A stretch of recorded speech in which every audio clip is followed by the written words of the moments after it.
শীতকাল মানেই নলেন গুড়ের মিষ্টি। তো তোমরা কারা আমার মতো এই নলেন গুড়ের মিষ্টি খেতে ভালোবাসো অবশ্যই কমেন্টে জানিও। এদিকে দেখতে পাচ্ছ পাশে একটা ছোট্ট মুখ, নতুন মুখ তাই না? বাবু বাবু কিন্তু এখানে মিষ্টি খাওয়ার জন্য অপেক্ষা করছে। আর তার সাথে এনেছিল বাবুর ফেভারিট এখানে অরেঞ্জ মিষ্টি। তো অরেঞ্জ মিষ্টিটা বাবু খেতে খুবই ভালোবাসছে। তো আজকে একটু সকাল সকাল স্কুলে গিয়েছিল, তো স্কুল থেকে দেখো আসার সময় ও কিন্তু মিষ্টিগুলো নিয়ে এসেছে। তো এসেই তো মানে একটা মুহূর্তের জন্য আমাকে কিন্তু একটুও রেহাই দেয় না। মানে স্কুল থেকে এসে বাড়িতে যে মানে এটা দাও ওটা দাও বা ড্রেস খুলে দাও, মানে সব কিছুতে যেন না তাড়াহুড়ো, এইরকম একটা ব্যস্ত লাগিয়ে দেয়। তো যাই হোক, দেখো ওকে এখন মিষ্টিটা দিয়ে দিয়েছি, ও কিন্তু পাশের রুমে এখন কার্টুন দেখতে বসলো আর মিষ্টিটা খাবি আর কি। তো যাই হোক, ওকে মিষ্টিটা দিয়াতে একটু হলেও কিন্তু আমি রেহাই পেয়েছি।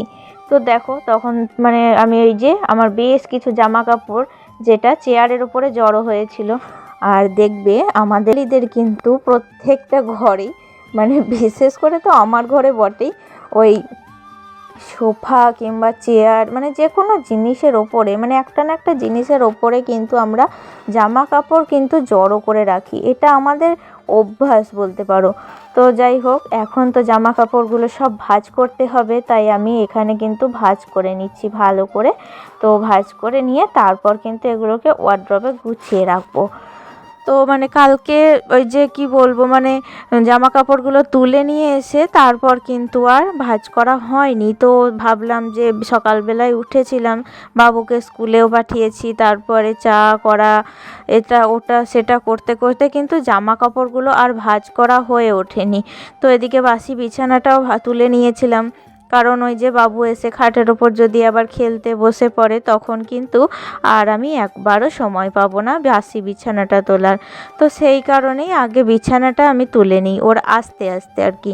তো এদিকে দেখো ওয়ার্ড্রপটাও কিন্তু আমার মানে ওপরের থাকটা সুন্দর করে গোছানো থাকলেও নিচের থাকটা কিন্তু হয়ে নাই। তো যাই হোক, দেখি একদিন সময় করে, তার মানে বাবুর যে এক্সাম শেষ হয়ে গিয়েছে, তো পুরনো বইগুলো সব বাদ দিয়ে তারপর নতুন বই যখন দেবে তো সেগুলোকে নিয়ে একেবারে কিন্তু যেটা রাখার সেটা রাখবো আর যেটা বাদ দেওয়ার তো সেটা বাদ দেবো। তো এরকমভাবে বেশ সময় নিয়ে কিন্তু জিনিসপত্রটা গুছিয়ে রাখতে হবে। আর সকাল থেকে আমি অন্যান্য কাজে ব্যস্ত ছিলাম, তো তাই জন্য কিন্তু আমার ডাস্টিংয়ের কাজটা করা হয়নি। তো এখন দেখো এদিকে ডাস্টিংয়ের কাজটাও একটু করে নিচ্ছি আর তারপর কিন্তু রান্না বসাবো। তো সকালে জলখাবার আজকে রেডি হয়ে গিয়েছে। আসলে আজকে একটু সকাল সকালই কাজগুলো সারছি, কারণ কি বলতো, আজকে না ওই সন্ধ্যের দিকে আমার ছোট ননদ নন্দাই এবং তাদের মেয়ে আসবে। তো সেই কারণেই ভাবলাম যে তাড়াতাড়ি একটু কাজগুলো সেরে নেবো। তো ওবেলায় তো আবার রাত্রে রান্না বান্না আছে। তো ওর মেয়ের না এক্সাম শেষ হয়ে গিয়েছে, তো সেই কারণেই কিন্তু বাড়িতে বেড়াতে আসছে। আর বাড়িতে দেখবে যখন দুটো বাড়তি লোক আসে তখন কিন্তু বাড়িঘরটা একটু পরিষ্কার পরিচ্ছন্ন, তারপরে নিজেও একটু পরিষ্কার পরিচ্ছন্ন এবং বিভিন্ন রকম খাবার ওদের জন্য আয়োজন করতে হয়। তো সেই কারণে আজকে একটু ব্যস্ততা আছে। তো এদিকে আমি আজকে আবার ভাবলাম যে এই যে শোকেসটা দেখতে পাচ্ছ, তো শোকেসটা একটু অন্যরকমভাবে ছিল, তো আজকে আমি ভাবলাম সব কিছু নামিয়ে তারপর কিন্তু অনেক ধুলো পড়েছিল, তো সব কিছু পরিষ্কার করে মুছে নিয়ে আমি কিন্তু নতুন করে আবার সবটা সাজিয়ে রাখছি। তো দেখো আগের থেকে না বইগুলো দেখতে বেশ ভালো লাগছে না, আগের থেকে ডেকোরেশনটা একটু নতুনভাবে করলাম। আসলে একঘেয়েমি সব কিছু কিন্তু ভালো লাগে না, তাই না? যদি ধরো আমরা এইটা মানে এটা যদি আবার থাকে তো আবার কিছুদিন পর যখন আমি এটা পরিষ্কার করব তখন সেটাকে কিন্তু আবার আলাদা রকমভাবে রাখার চেষ্টা করব, এতে ঘর বাড়ি দেখতে ভালো লাগে, সাজানো গোছানো একটা সুন্দর পরিপাটি সংসার। সব কিছু তো আমাদের একা হাতে আমাদের এই মেয়েকেই করতে হয়। তো আমরা মেয়েরা কিন্তু একধারে সংসার সামলাই, একদিকে ঘর গোছাই, আবার অন্যদিকে বাচ্চা, সব কিছু আমাদের একা হাতে সামলাতে হয়। মানে সকাল থেকে উঠে এটা সেটা করতে করতে কিন্তু একেবারে রাত 10টা অবধি নিজেদের এই জার্নিটা আমাদের চালিয়ে যেতে হয়। তো যাই হোক, আমার ক্ষেত্রে তো অবশ্যই সেটাই হয়, মানে আমাদের ওই ঘুমাতে ঘুমাতে রাত 12টা পর্যন্ত বেজে যায়। আর এই শীতের রাতে যখন আমরা 12টার সময় ঘুমাতে যাই না, তখন কিন্তু মানে আশেপাশের বাড়ির কেউ কিন্তু জেগে থাকে না, প্রায় লোক কিন্তু শুয়ে পড়ে। তো তেমনি সকালে উঠতে উঠতে ওই 6:30 7টা বেজে যায়, একটু দেরি হয়। আর বাবুর স্কুল যেদিন না থাকে সেদিন আরও একটু লেট করে উঠি, তো 7:30 মতো বেজে যায় আর কি। তো যাই হোক, এদিকে দেখো মানে সব কিছু পরিষ্কার পরিচ্ছন্ন করে নিয়েছি। আর তারপর কিন্তু কাঁচগুলো ভালো করে মুছে, এদিকে বেশ কিছু কন্টেনার ছিল, তো কন্টেনারগুলোকে ভালো করে আবার রিফিল করে মুছে পরিষ্কার করে সাজিয়ে রাখলাম। তো মানে এদিককার কাজ একটু বাড়িয়েই নিয়েছিলাম আর কি বলতে পারো। মানে এইসব কাজগুলো আজকে না করলেও হতো, কিন্তু ওই যে দেখলাম যে কাজগুলো যদি না করি না তাহলে আবার পড়েই থাকবে, দেখতে একটা বাজে লাগবে। তাই ভাবলাম যে না, এটাকে কিন্তু করেই ফেলি। আর করার পর মনে হচ্ছে যে না করলে খুব খারাপই লাগছিল। দেখো এখন কিন্তু আগের থেকে অনেকটা ভালো লাগছে, তাই না? নতুন করে সাজিয়েছি, দেখতে বেশ সুন্দর লাগছে জায়গাটা।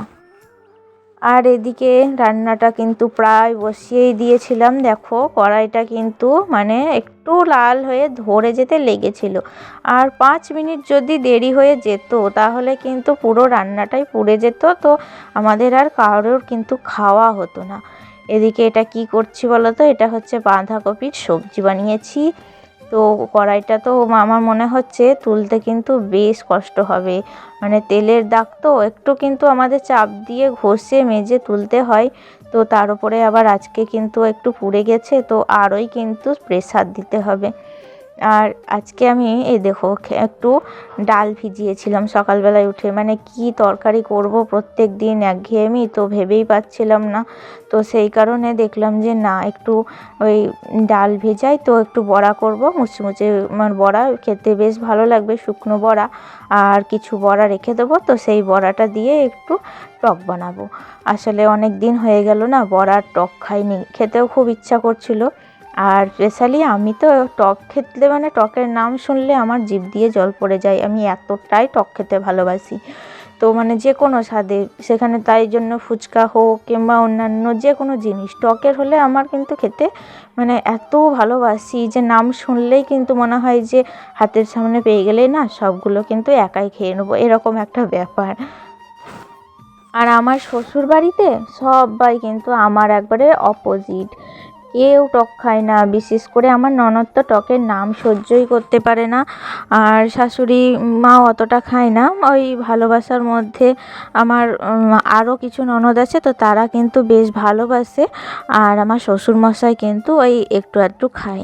তো যাই হোক, আমরা এই কজনই কিন্তু টক খেতে ভালোবাসি। তাছাড়া কিন্তু মানে আমাদের বাড়িতে টক একদমই হয় না বললেই চলে। আর আমার বিয়ের পর আমি একটু টক খেতে ভালোবাসি বলেই কিন্তু আমরা অল্প স্বল্প করে মাঝে মধ্যে টকটা বানাই।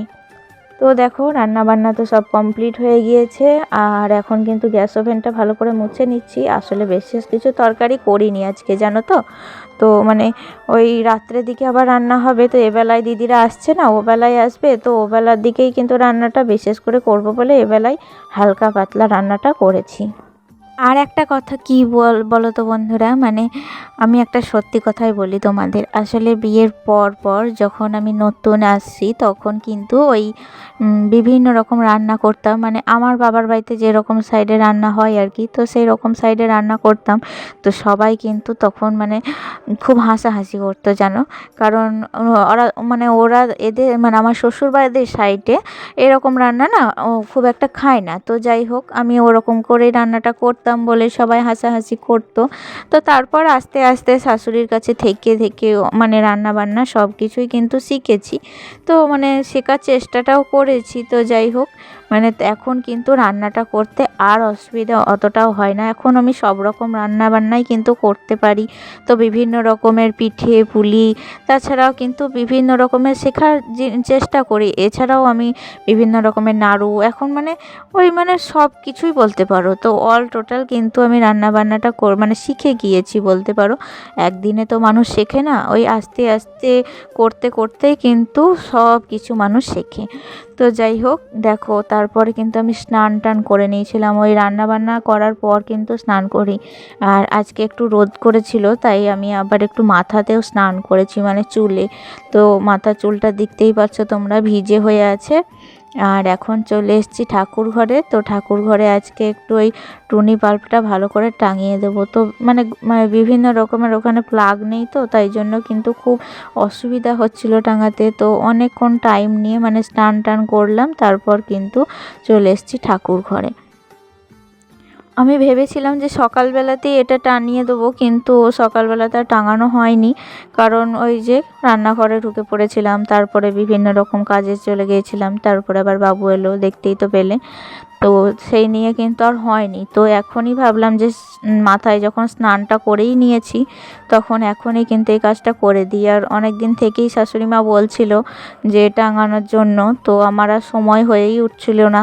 তো সামনেই তো পৌষ মাসের সংক্রান্তিতে আমাদের লক্ষ্মী পুজো, তো তখন কিন্তু এটা মানে বেশ ভালোই লাগবে। এরকম করেই টাঙিয়ে দিলাম এখন। যাই হোক, দেখতেই পাচ্ছ টাঙানোটা কমপ্লিট হয়েই গিয়েছে। আর এখন দেখো এটাকে জ্বালিয়ে দিয়েছি। আর ঠাকুর ঘরটা কিন্তু এখন দেখতে বেশ ভালোই লাগছে, কালার করার এই কালারটা না খুব সুন্দর মানিয়েছে ঠাকুর ঘরে যেন। চলো তাহলে বন্ধুরা, এখন করে এখান থেকেই তাহলে বিদায় দিচ্ছি প্রতিদিনের মতোই। ভালো থেকো তোমরা, টাটা।